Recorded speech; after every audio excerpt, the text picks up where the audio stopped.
या टाटा उद्योग समूहातर्फेच मुलांना असं ज्यांनी ज्यांनी भाग घेतलाय तर त्यांना त्याच्यामध्ये साबण, वेगवेगळी तेल, शॅम्पू, अशा गृहोपयोगी काही काही वस्तू असायच्या घरात वापरायला, विशेषतः दिवाळीच्या दृष्टीने उटणी असायची काही. तर हे सगळं मुलांना ते द्यायचे आणि ते घरी आणायचं आणि दिवाळीच्या सुट्टीत ते विकायचं. आणि जो कोणी विद्यार्थी सगळ्यात जास्त विक्री करून दाखवेल आणि घरोघरी जाऊन मुलांनी प्रत्यक्ष दार ठोठावून वगैरे लोकांना विकायचं, पुण्यातल्या लोकांना.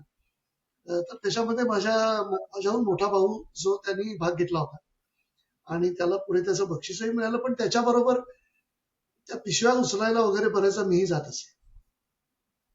आणि बऱ्याचदा असं म्हणजे त्याच्यामध्ये दोन छोटी मुलं आहेत आणि मग त्या असं दोन छोट्या मुलांकडे बघून ज्या घरांमध्ये आम्ही जायचो दार ठोठावून, तर त्यांच्यामधली कणव जागी होऊन त्यांनी काही आमच्याकडच्या वस्तू विकत घ्याव्यात, असं पण आमचं थोडंसं कुठेतरी आम्हाला ते वाटायचं.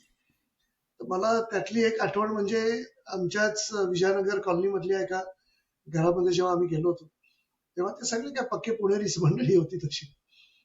तर त्यांनी ते आम्हाला आत वगैरे बोलवायचे, बऱ्याचदा आम्ही बाहेरच उभे असायचो.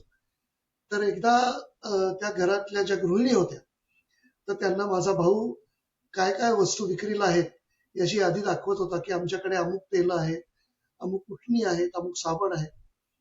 तर तेव्हा ते जे गृहस्थ होते घरातले, गृह प्रमुख जे होते, तर ते मला म्हणाले की काय रे बाळ, तू कितवीत आहेस? कितवीत तू वगैरे. तर मी म्हटलं मी 5वीत आहे. अच्छा, किती मार्क पडले गेल्या वर्षी वगैरे असे ते आपल्याकडे नेहमीचे प्रश्न असतात. तर थोड्या वेळाने मला म्हणाले की हो का, आणि मला खरे मार्क खूप चांगले, म्हणजे मी त्यांना, मला आठवतंय की मी तेच विचारणार तेव्हा होतो की तू सुद्धा त्यांना मार्क तेव्हा सांगितलेस सुद्धा का मी चौथीतले? तेव्हा सुद्धा मी असं त्यांना काहीतरी सांगितलं असेल की काहीतरी 88% मिळाले, 87% मिळाले.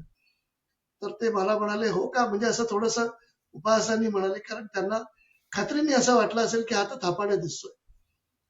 तर ते मला म्हणाले अभ्यास कर बाबा, नाहीतर आयुष्यात पुढे तुझ्यावर तेल विकायचीच पाळी येईल बरं.